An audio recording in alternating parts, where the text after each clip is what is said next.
one. All right. Okay.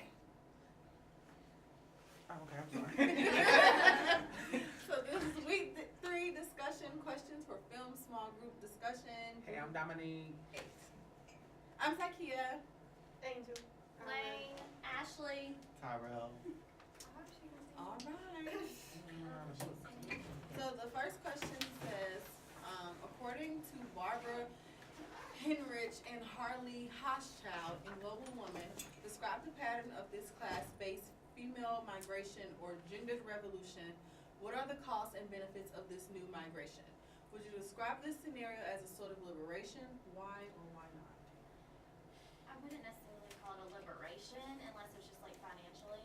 But like some of the costs is like she can't mother her own children. Yeah. And then, you know, the benefits is obviously like giving her children a better life with the money she makes. I said, me personally, I feel like it was liberating because it empowers women. We live in a patriarchal society, so they don't have to worry about the man being the breadwinner for the family. They can go out and get the money themselves. So it's like more like a feminist type thing. That's the way I took it. I feel like maybe in their country it empowers women, but like in our country, like when she's here, it's kind of like a low sector job, and it's not really, I don't know. I think Fair, it I was guess. kind of liberating to women because, like, you gotta think, like, from where, like, we're a little bit more advanced in, like, women working. So it's starting their revolution for women starting to be independent and working. And, like, when the man leaves, that kind of just, like, takes everything away from them, all the money and support. So they're going out and doing it themselves. But it's not as advanced as ours. So it kind of sucks because they can't go and make the money that they need to support their family where they're at. So Yeah. it's kind of like a, I don't know, cost And benefits, yeah. You guys basically just described the cost and the benefits. Is that it for that first question? I just had a slight. I would not describe this as a liberation because when you say liberation, I'm thinking you're gaining some type of right. You're earning some type of. You're wanting to do it. It's Right, something you're seeking it you out. fought It's for a this. benefit, Yeah, not like you every way. you fought for this extremely hard, and I feel like with this movement, it's not really them being liberated. It's them doing what they have to do because the where they're Yeah. at, they can't do it anyway. They can't, like the lady in the Yeah. story, Josephine. She could not support her 3 kids in Sri Lanka, so she had to go to Greece. I don't. If you ask her, like she would say, yeah, I'm liberated. You know, I'm working. No, my kids needed food, shelter. My country wasn't giving me a job where I can make money for this. So, yeah. No, I don't feel like it's a liberation.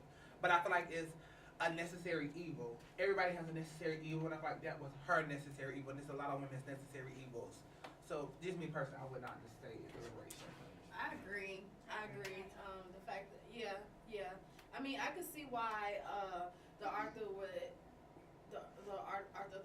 say that it was sort of liberating for some women, but I think it's more of a burden because they also said that, you know, women in America travel Leisurely.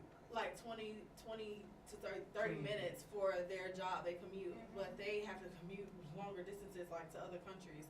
So I can see how it would be a burden. Yeah. According to Barbara and Arlie in Global Woman, what is gendered about this caring work that migrant women give? How do men figure into this new global arrangement? Well, because of the jobs that these women were taking were like caregivers, maids, Sex slaves? yeah, sort of? sex slaves, yeah, like, Kind of see this we did have to write the book. yeah. So, I mean, those are the gendered, you know, because women are seen as the people who take care of children and clean houses and all that stuff. I said it's gendered because it's expected of women to want to do this housework, and it's expected for them. Like I mean, the article says like people want exotic or foreign nannies because they feel like they have this sense of wanting to be subservient. They have a feeling of wanting to take care of the family and everything. And I feel like when she said men figure into this global It's not new. So by any means, I feel like you should not say it's a new global arrangement. No, this is something that's been going on since forever. Women have always been looked at as, oh, you're a woman, so the best job for you is to be a maid or to It's be a like nanny. domesticated Right, job. yeah, domesticated Yeah. job. So you can't say it's new because I mean men have always played a part in it, but it's not nothing new. Men have just always thrown this work to women because it was always man's supposed to go work. And while men are working, you need to be at home, making sure that the house is clean. There was something I in think here. it was, the way I read it was how they said that nowadays women are becoming more so the predominant Like the migrators. breadwinners, like how you Men yeah. used to be the main migrators, but now it's women that's being the Yeah. migrant. So it's like a switch thing. I think that's what she was. Yeah, okay, because I was gonna say, I don't really understand the question, but I get what you're saying now. True, because if we think about, But that still kind of points back to what Tommy what was you saying. saying, yeah, I was saying if you think about immigration as a whole, it's mostly men, like, going to work in, I don't Another know, country, yeah, but to, now and it's bringing like the, women too. sending the money back to their Yeah. families, okay, I get what you I mean, but also going back with that, I remember they were talking about how women are becoming the predominant migrators, but you have to think about also when migration first started, it was predominantly the men going.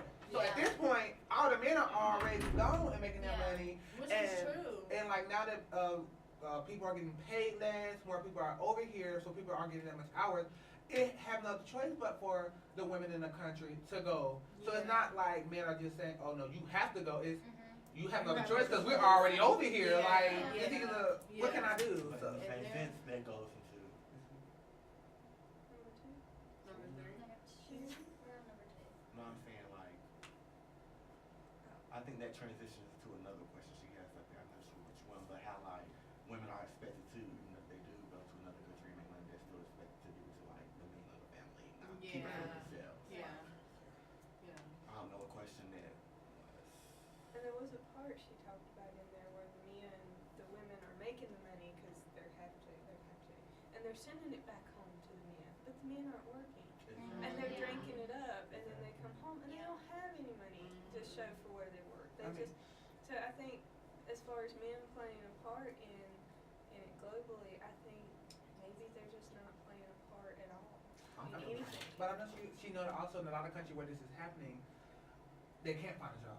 Like there's no job for the men. So I mean, a lot of times people get into depressions and they get demoralized and they feel like a lot of people turn to alcohol. I've had personal experiences where they got so downhearted that they did turn to alcohol and they turned to drugs and all this other stuff. Because it was like that's the only escape they had to escape their problems and Yeah. their hardships that they're going through. So I mean, you just can't stay there not doing anything. Yeah. There's always a reason behind Right. something. Yeah. And just a sidebar, like I learned in another one of my classes that nowadays men are becoming the percentage of men that stay at home dads is becoming more than the percentage of stay at home moms. So I think It's changing. What was funny, like somewhere in this article, I couldn't find it, but it was like saying where, okay, one lady's trying to travel to go be a nanny. Well, that lady, like the mom of those kids is going to be a nanny. It's like it's circling around so they have money for their kids, but they're doing the same thing they would be doing if they were at Yeah. home, but they don't get Yeah. paid for it. Yeah. Which is like, it's sad that they have to do that, raised by like a different mom or It, whatever, it but makes you it's weird to think about. it like, makes you think of like during chattel slavery, the nanny, the black nanny, the Mhm. woman That's what I was thinking. having to, breastfeed another person's child or take care or raise another person's child. And I think that the nannies are like, a lot closer to them than the parents are. Like Yeah, even the because first then the that little she girl was like, say, "Mom, yeah, who's your baby mommy?" are you? Yeah, and then she she's pointed to like, her. Oh, my mom's in there. She's like, no, you're my baby. Yeah, So yeah. they're actually really close to children. I mean, going back to what you were saying about like, I like to look at like my biggest focus is like American history and stuff like that. When I study gender, I like to look at American gender or whatever. And you were saying how like back in slavery, like the nannies were the African American slaves, and their children grew up to be nannies, and then their children grew up to be nannies or house care. But when you look at it, it's not that because they saw their moms doing it, they becoming nannies, but because they had no other Choice, option. yeah. Like your only job was to take care of master's children. Yeah. So it's not. I mean, yeah. If I see my mom being a nanny, most likely I'm gonna grow up to be within like the sort of the same profession, but also even with like these people outside the country, they have no other option but to follow in the same career path. They as call their it That's parents. all they know. Right. Mhm. Mirror, exactly, because it's usually your parents tell you, do what I say, not as I do. Right. So, Yeah. but if you're mirroring it, then you're going to do what they do. So if you're oppressing your women, then your children who are female will eventually be oppressed. Right. It's just oppression leads to more oppression. Silence leads to more oppression. Everything just leads back to one central idea.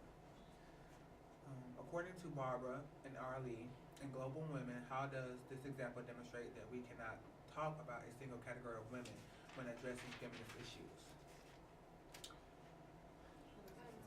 Demonstrate that we cannot talk about. I think this goes about like talking about like just traditional feminists of white middle class women. Like I feel like that's what she's trying to hint at. I think it was like she was talking about like I think we was talking about like different people migrate from different countries. Mhm. Like everyone's not migrating from the same country. Like a so- multiracial feminist. Right. I think that's what she. Um, I mean, you can't because when I think feminist, my